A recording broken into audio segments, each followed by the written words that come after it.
SSRM politics plus DUCSU 2019 এই শিরোনামে কথা বলছি। নিউজ আওয়ার এক্সট্রা যারা দেখছিলেন তারা জানেন আমরা কাদেরকে পেয়েছে আজকের এই আয়োজনে। মুজাহিদুল ইসলাম সেলিম আছেন, ডাকসুর সাবেক ভিপি। খায়রুল কবির খোকন আমাদের সঙ্গে আছেন, ডাকসুর সাবেক জিএস, এবং মোহাম্মদ মুস্তাক হোসেন, ডাকসুর সাবেক জিএস, তিনিও আমাদের সঙ্গে আছেন।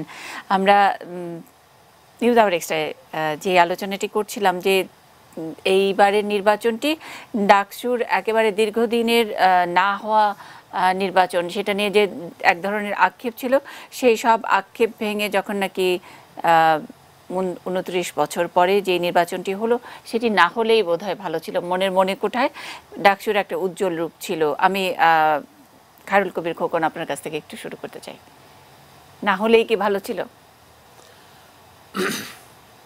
এখন তো মনে হচ্ছে যে ওই 28 বছরে যে কারণে হয়নি, আজকে যে ডাকসু আবার হতে গিয়ে যে এই কলঙ্কজনক অধ্যায় সৃষ্টি হলো, যেটা মানে পুরা জাতি এটাকে দেখেছে যে কী ধরনের ডাকসু নির্বাচনে যে সাধারণ শিক্ষার্থীরা তাদের ভোটাধিকার প্রয়োগ করতে ব্যর্থ হলো। জাতীয় নির্বাচনে যেটি সংগঠিত হয়েছে, জাতীয় নির্বাচনেও যেহেতু মানুষ তাদের ভোটাধিকার থেকে বঞ্চিত হয়েছে প্রায় গত 30 ডিসেম্বর নির্বাচন তো 30 তারিখে হয়নি, 29 তারিখে হয়েছে।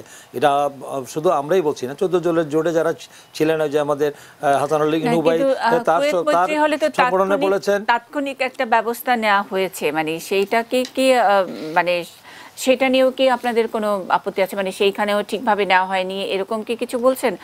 রোকেয়া হলের ব্যাপারে প্রথমে যে হইচই চেঁচামেচি, তার মধ্যে প্রশাসন এবং যারা সংশ্লিষ্ট, যারা এটার দায়িত্বে ছিলেন, তারা গিয়ে ব্যাপারটি পরিষ্কার করতে পেরেছেন, গণমাধ্যমের সামনেই ব্যাপারটি হয়েছে, এবং আমরা পুরোটা সরাসরি সম্প্রচারও করেছি, দেখিয়েছি যে কি হয়েছে। কিন্তু কুয়েত মৈত্রী হলে তো খুব একটা সময় নেয়নি বিশ্ববিদ্যালয় প্রশাসন। তারা নিয়েছেন সেটা ঠিক আছে, কিন্তু প্রিকশনটা অনেক আগে নেওয়া দরকার ছিল ওদের, সেটা তারা করতে পারেনি। যেটা হজম করতে পারেনি, যে তারা সিল মেরে যে ব্যালট পেপারগুলো তারা বস্তাতে ঢুকিয়ে রেখেছিল, যেটা পরবর্তীতে যেটা ইনক্লুড করা হবে, সেটা সাধারণ ছাত্রীরা উদ্ঘাটন করে সেটাকে তারা মিডিয়ার সামনে এবং গণমাধ্যমের সামনে এবং পাবলিকলি সেটা এক্সপোজ করতে পেরেছে অত্যন্ত সাহসিকতার সাথে। আমি তাদের অ্যাপ্রিশিয়েট করি তাদের এই সাহসিক ভূমিকার জন্য। এবং তাৎক্ষণিকভাবে উপাচার্য উনি গিয়ে সেটাকে তাৎক্ষণিকভাবে সেই প্রাধ্যক্ষকে তার যে দায়ী, তাকে কিন্তু সেখানে তার দায়িত্ব থেকে অব্যাহতি দিয়েছেন। কিন্তু সেই ঘটনাটা যারা ঘটিয়েছেন, এই জন্যে তাদেরকে তার বিরুদ্ধে ব্যবস্থা, যদি সেখানে ঘটনাটা না ঘটতো তাহলে হয়তো তাদেরকে অব্যাহতি দেওয়ার ঘটনা ঘটতো না। তার মানে ঘটনা ঘটেছে। তো অন্য যে আমাদের রোকেয়া হলে একই ঘটনা সংঘটিত হয়েছে। প্রায় তাদের যে ভোট দেওয়ার ক্ষেত্রে দীর্ঘক্ষণ পর্যন্ত তারা সময় ক্ষেপণ করেছে, এবং সেখানে তারা ভিতরে গিয়ে তারা ভোটটা প্রদান করতে পারেননি। অনেক সময় অনেক দীর্ঘক্ষণ লাইনে দাঁড়িয়ে থেকে অনেক অসুস্থ হয়ে গিয়েছে, এবং দেখা গেছে যে তারা ওখানে ওই আগের দিন রাত্রেবেলা ব্যালট বক্সে ভোট দেওয়া হয়েছে, সেটা তারা চ্যালেঞ্জ করেছে, সেটা ধরাও পড়েছে। তো রোকেয়া হলে এরকম ঘটনা ঘটেনি। রোকেয়া হলে আসলে দুটি ট্রাঙ্কে ফ্রেশ ব্যালট পেপার পাওয়া গেছিল। অস্বচ্ছ যে ব্যালট বক্স, সেটা কিন্তু তার আগে নিয়ম হলো যেটা সবার প্রার্থীদের সামনে এবং এজেন্টের সামনে সেটা খুলে দেখানো যে ব্যালট বক্স খালি আছে, ভোট গ্রহণের জন্যই আনা হয়েছিল। মানে ওগুলোর মধ্যে তো আর ভোট দেওয়া ব্যালট বক্স ব্যালট পেপার নয়। লুকোচুরি করার কারণ ছিল না, তো লুকোচুরি করতে সন্দেহ, মানে কিন্তু ব্যাপারটার মধ্যে এক ধরনের ফিশি একটা ব্যাপার সন্দেহের উদ্রেক করে। কেন আসলে ট্রাঙ্ক ব্যালট পেপার ভর্তি ট্রাঙ্কগুলো ওখানেই রাখতে হবে? মানে সেটা উদ্দেশ্য নিশ্চয়ই ছিল, তাহলে কেন তারা লুকোচুরি করেছে, তাই না? এই জন্য তো আজকে সাধারণ ছাত্রীরা জিনিসটা উদ্ঘাটন করে তারা সেটাকে প্রতিবাদ করে মিডিয়া, সেখানে আমরা দেখেছি মিডিয়াতে ঘটনাগুলি। সেই সামগ্রিক ঘটনা ছাত্র হলগুলিতে তো আমাদের যাওয়ার সাহস আমাদের অনেকে ছিল না, সেখানে প্রতিবাদ করতে পারেনি, যেটা একচাটি আধিপত্য হলগুলিতে।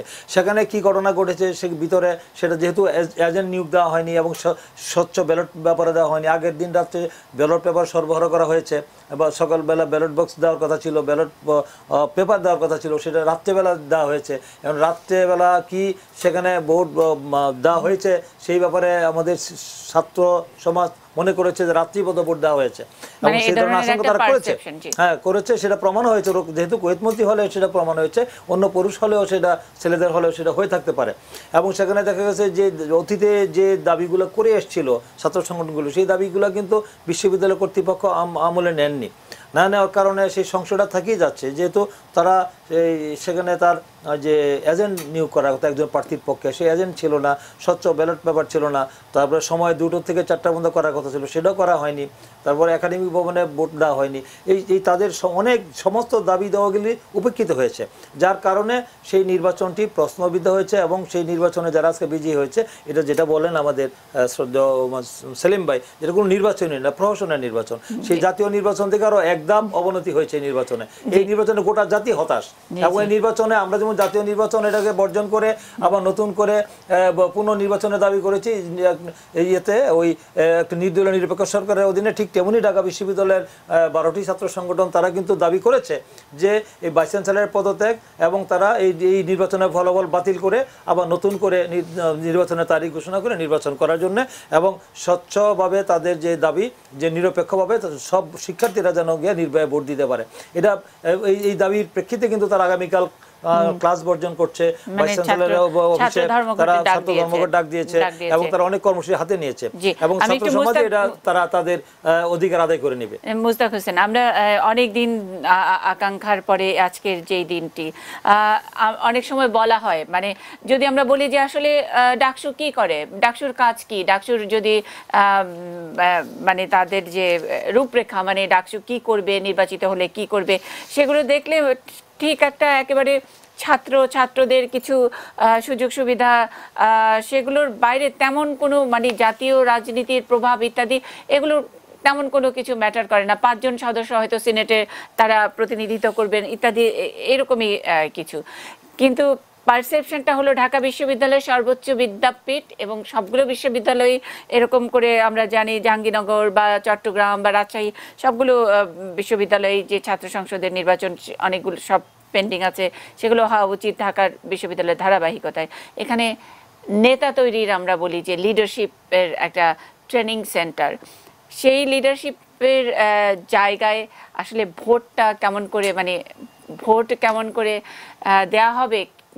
নেওয়া হবে, পরিচালনা করা হবে, সার্বিক একটা প্রস্তুতি, সার্বিক একটা শিক্ষার একটা ব্যাপার আছে, সেই জায়গায় কোথাও ধাক্কা খেলো কিনা?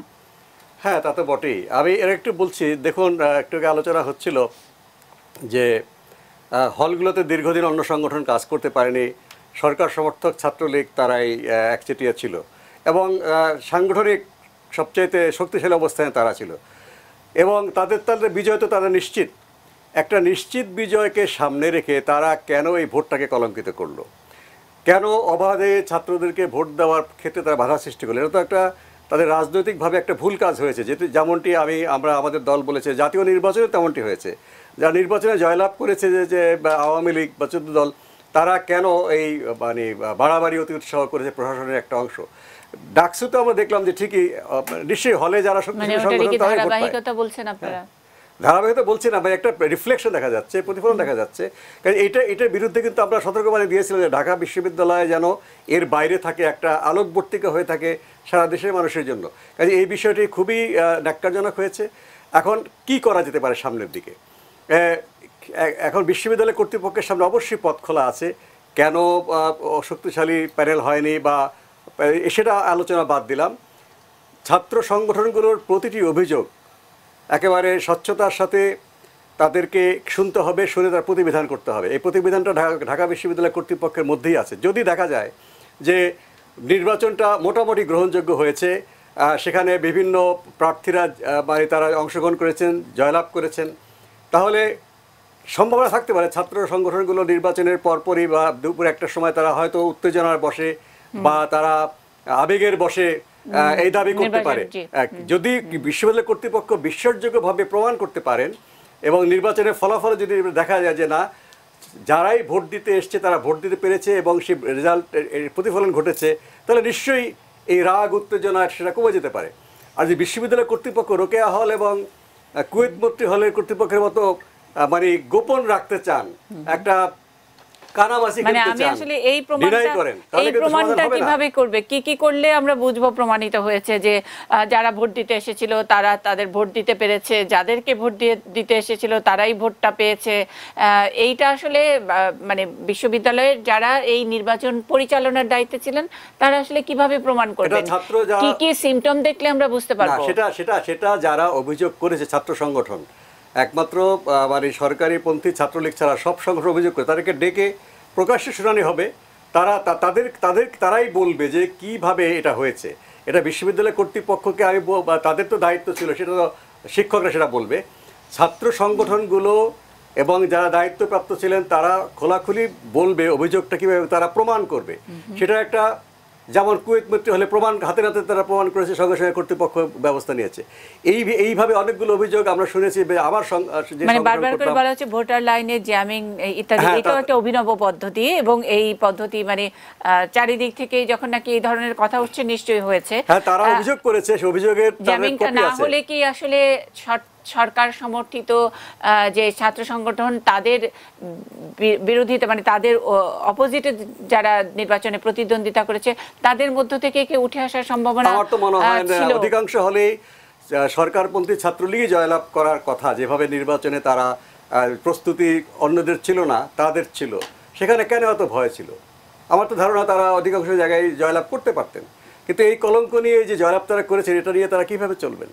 এটা সেলিম ভাই যে লজ্জা পাওয়ার কথা বলছেন, তাদেরও তো লজ্জা হবে যে তুমি কনফিডেন্ট যে তোমরা 10 বছর একচ্ছত্রভাবে করেছো, তোমরা জিতার কথা, তাহলে কেন তোমরা এই কাজটা করলা? এটা করতে গেলে এটা অবশ্যই এটা সমাধান করতে হবে, না হলে শুধু বিশ্ববিদ্যালয় পরিবার বা আমাদের গর্বের বিষয় না। এটা কি ডেলিভারেট কিনা, মানে যে কনফিডেন্ট কিন্তু তারপরেও অনেক সময় মনে হচ্ছে যে ভীত হয়ে করেছে, অথবা এটার মধ্যে একটা কনস্পিরেসি কাউন্টার কনস্পিরেসি থাকতেও পারে, এরকম একটি অবস্থা তৈরি করা হয়েছে।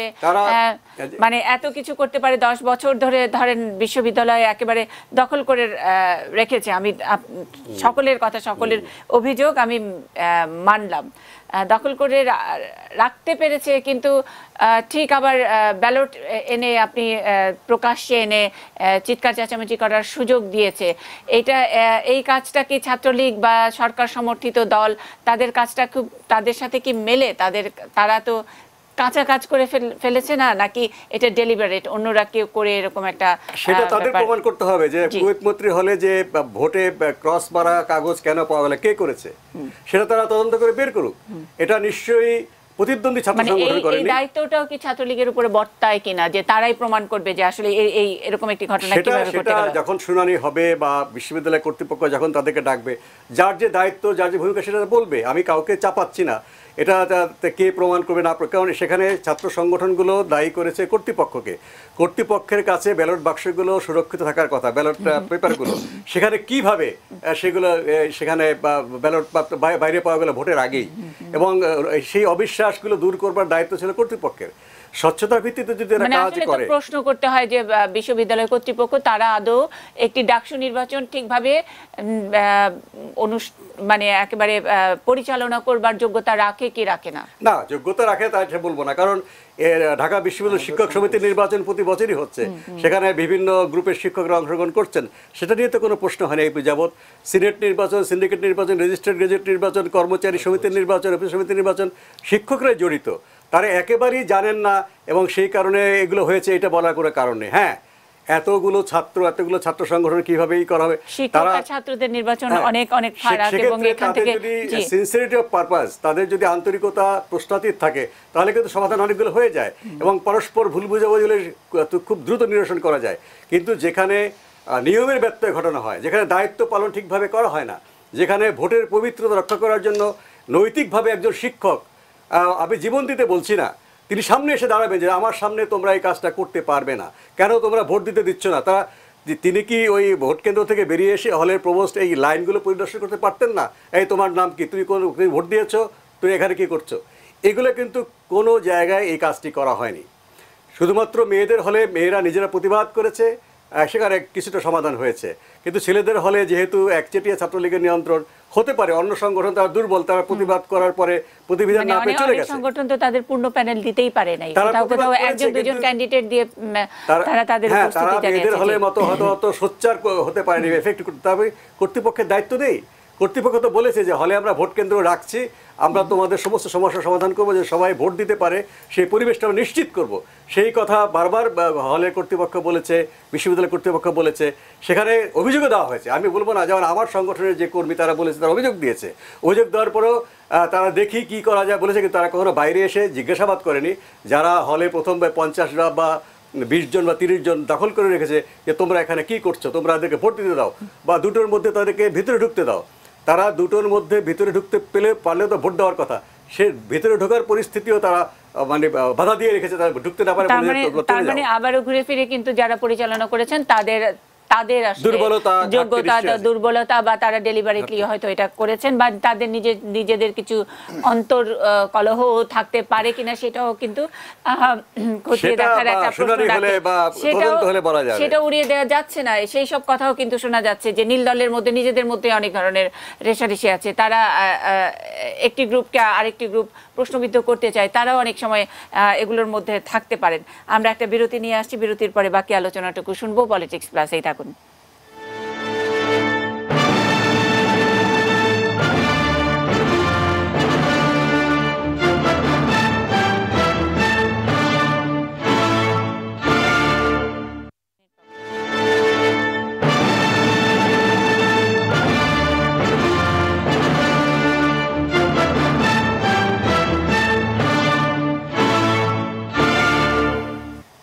SSRM পলিটিক্স প্লাস, আমরা একেবারে শেষ ভাগে আছি। আমাদের সঙ্গে মুজাহিদুল ইসলাম সেলিম আছেন, ডাকসুর সাবেক ভিপি। আমরা পেয়েছি সাবেক জিএস কারুল কবির খোকনকে, এবং ডক্টর মুস্তাক হোসেন আমাদের সঙ্গে আছেন, ডাকসুর সাবেক জিএস। এখন আমরা একেবারেই শেষ 3-4 মিনিটে একটু শুনে নিতে চাই, যারা ডাকসু নিয়ে এতটা গর্বিত, আমরাও খুব গর্ব ভরে তাদেরকে পরিচয় করিয়ে দিই এবং আমাদের অনুষ্ঠান আলোকিত করেন, তাদের কাছ থেকে এরকম একটি জায়গা থেকেও কি বেরিয়ে আসার কোনো পথ আছে কি না? অনেকদিন পরে ডাকসুর নির্বাচনটি হলো, আবারও যদি একটু গৌরবের জায়গা ফিরিয়ে আনতে চাই, কিছু কি কোনো পথ আছে? হ্যাঁ, আমার মনে হয় আমাদের লক্ষ্যটা ঠিক করতে হবে। যদি অপশনটা এরকম হয় যে নো ডাকসু অর ভুয়া ডাকসু, আমার কাছে এই দুইটা অপশন না। আমাদের কাছে ছাত্রদের প্রতিনিধিত্বশীল, তাদের নির্বাচিত একটা সংস্থা বছর বছর সেটা কার্যক্রম চালাতে হবে। এটা শিক্ষার জন্য প্রয়োজন, তাদের অধিকার রক্ষার জন্য প্রয়োজন। দ্বিতীয়ত, কেবলমাত্র প্রায়োগিক বিষয়টাকে চিন্তা করে আমাদের সলিউশন খুললে চলবে না। সলিউশনটা খুঁজতে হবে নৈতিক অবস্থানটাকে সুদৃঢ় রেখে। এইবারের নির্বাচন সম্পর্কে আমি বলতে চাই, এইটা 28 বছর পরে অনুষ্ঠিত হলো এবং বহু আন্দোলন হয়েছে, ডাকসু ইলেকশন দিতে হবে, অনশন হয়েছে, কি হয় নাই। অবশেষে আমাদের আচার্য মহোদয় দুইবার প্রকাশ্যভাবে হুকুম দিয়ে গেলেন যে আমি বলছি ডাকসু ইলেকশন দিয়ে দাও। আচার্যের কথা উপাচার্য কিন্তু শুনলেন না, অবশেষে কোর্টের দ্বারস্থ হতে হলো এবং কোর্টের হুকুম অনুযায়ী 6 মাস আগে করার কথা ছিল, তারপরে আরেকটু রিকোয়েস্ট করে আরও 6 মাস টাইম নিয়ে এটা কিন্তু করা হলো।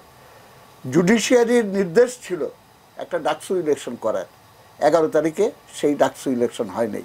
সো জুডিশিয়ারি মাস্ট ইন্টারভিন এবং জুডিশিয়ারির পক্ষ থেকে একটা high level judicial inquiry committee করা উচিত। 7 দিনের ভেতরে রিপোর্ট দিতে হবে এবং রিপোর্ট দিয়ে দোষী ব্যক্তি নৈতিক স্থলনের জন্য কেবলমাত্র প্রত্যক্ষের দায়িত্ব থেকে সরিয়ে দিলেই হবে না, তাকে অপরাধীর কাঠগড়ায় দাঁড় করাতে হবে এবং প্রয়োজনে জুডিশিয়ারের তত্ত্বাবধানে ডাকসু ইলেকশন অন্তত একবার জুডিশিয়ার তত্ত্বাবধানে এইটা যদি করা হয়, তাহলে পরে সেই ঐতিহ্য আমরা কিছুটা হলেও আমরা ফিরিয়ে আনতে পারবো। মেইন সমস্যা হয়েছে পুরা শিক্ষাঙ্গনটা সন্ত্রাস এবং দখলদারিত্বের শেড ব্যারিকেডে বন্দি করে ফেলা হয়েছে, এটাকে ভাঙতে হবে এবং ভাঙার শক্তি হলো সাধারণ ছাত্র সমাজ। সাধারণ ছাত্র সমাজকে আমি বলছি, আপনারা ভয় পায়েন না, সাহসের সঙ্গে দাঁড়ান। আইয়ুব খান সারা দেশ কন্ট্রোল করেছিল, কিন্তু ঢাকা বিশ্ববিদ্যালয় কোনোদিন কন্ট্রোল করতে পারেনি। ইনশাআল্লাহ আমি বিশ্বাস করি সাধারণ ছাত্ররা রুখে দাঁড়ান, ঢাকা বিশ্ববিদ্যালয় ক্ষমতাসীন দখলদারিত্বের হাত থেকে আমরা অবশ্যই মুক্ত করতে পারি। খোকন ভাই, খুব ছোট্ট করে আমরা শেষ করব। এখান থেকে বেরিয়ে আসার কোনো উপায় আছে কিনা? আপনার কাছে কোনো আর কিছু যোগ করবেন কিনা মুজাহিদুল ইসলাম সেলিম? আমি সেলিম ভাইয়ের সাথে তার বক্তব্যের সাথে আমি একই বক্তব্য আমি রাখতে চাই, কারণ তার যে স্পিরিট, যে ওই বেড়ে আসার জন্য আমাদের এই বর্তমান ছাত্র সমাজকেই ওই আবার মুক্তিযুদ্ধের চেতনায়, আমাদের এই স্বাধীনতার চেতনায়, আমাদের 90-এর চেতনায় এবং তাদের অধিকার আদায়ের জন্য আবার তাদেরকে রুখে দাঁড়াতে হবে। যেমন আমরা দেশ স্বাধীন আন্দোলনে যেমন আমরা নেতৃত্ব দিয়েছিলাম, ঠিক তেমনইভাবে অধিকার আদায়ের জন্য আজকে যে অধিকার বঞ্চিত যে হরণ হলো, এই যে এই তরুণ সমাজ, ছাত্র সমাজ, তাদের চোখের সামনে তারা এই প্রজন্ম তারা দেখলো যে আওয়ামী লীগ কী, ছাত্রলীগ কী, 73-এর ব্যালট বক্স ছিনতাই এবং বাকশালের যে চরিত্র তারা দেখেনি, তারা শুনেছে, গল্প শুনেছে, তারা এই প্রত্যক্ষভাবে তারা এবার দেখেছে, উপলব্ধি করেছে, তারা ভিকটিম হয়েছে, তারা দেখেছে যে কিভাবে তাদের চোখের সামনে তাদের ভোটাধিকার কিভাবে লুণ্ঠিত হয়, এটা তারা আজকে উপলব্ধি করেছে। এবং এটার থেকে বেরিয়ে আসতে হলে সেখানে আন্দোলন সংগ্রাম ছাড়া কোনো বিকল্প নাই। তাই আন্দোলন সংগ্রামের মধ্য দিয়ে তাদের অধিকার আদায় করতে হবে। সেই অধিকার আদায়ের মধ্য দিয়ে ডাকসুর অতীত গৌরবজ্জ্বল ইতিহাসকে আমাদের অক্ষুণ্ণ এবং সমুন্নত রাখতে হবে। তা না হলে যে কথাটি বলছেন আমাদের সেলিম ভাই, যে ডাকসুর বিপি পরিচয় দিয়ে তিনি লজ্জাবোধ করছেন, আমিও একই কথা বলতে চাই। আমিও ডাকসুর জিএদ হিসাবে আগামী দিনে লজ্জাবোধ করব যে এই কলঙ্কিত ডাকসুর যে আজকে আমাদের যে আমরা নির্বাচিত হয়েছিলাম, সেই নির্বাচিত হওয়ার জন্য আমিও লজ্জাবোধ করব যদি এই ডাকসুর যদি এই অবস্থা থেকে যে আমরা যদি বেরিয়ে আসতে না পারি। এক লাইনে মুস্তাক ভাই শেষ করবেন, যোগ করবেন কিনা? আমি যেটা বলতে চাচ্ছি যে ডাকসু নির্বাচনের যে বর্তমান ঘটনা ঘটলো, এটাকে এমনভাবে সমাধান করতে হবে যেন অন্যান্য বিশ্ববিদ্যালয়ে নির্বাচনটা হয়, তারা যেন বলতে না পারে ঢাকা বিশ্ববিদ্যালয়ে গণ্ডগোল হয়েছে, আমরা জাহাঙ্গীরনগর, চট্টগ্রাম বা রাজশাহীতে ইলেকশন দেব না। এই কাজে এটার জন্য দরকার সারা দেশে নির্বাচনের ঢেউ ছড়িয়ে পড়া উচিত। সেই কারণে অন্তত এটা প্রতিবেদন করা উচিত। আর দ্বিতীয় হচ্ছে, ডাকসু নির্বাচন শুরু হওয়ার পরে ঢাকা বিশ্ববিদ্যালয়ে যে একটা সহ অবস্থানের পরিবেশ সৃষ্টি হয়েছে, সবাই কেউ নির্বাচনে ফলাফল পক্ষপাত করছেন, সে কেউ আগামীকাল আন্দোলন করবেন, সেগুলো যেন শান্তিপূর্ণভাবে সহ অবস্থানের ভিত্তিতে হয়। এবং আগে 3 মাস আগে যে পরিস্থিতি ছিল বিগত 10 থেকে 18 বছর, সেই পরিবেশে না যায়, সবাই যেন পাশাপাশি থেকে শান্তিপূর্ণভাবে বাদ প্রতিবাদ আন্দোলন এবং সেগুলো যেন সহ অবস্থান হয়, শিক্ষা কার্যক্রম যেন ব্যাহত না হয়, শান্তিপূর্ণভাবে আমরা সহাবস্থান করতে পারি, আমি সেই আহ্বান জানাচ্ছি। অনেক অনেক ধন্যবাদ। ডাকসু 2019 এই শিরোনামে পলিটিক্স প্লাস আজ শেষ করছি। আগামীকাল নতুন কোনো বিষয় নিয়ে দেখা হবে। ভালো থাকবেন সবাই।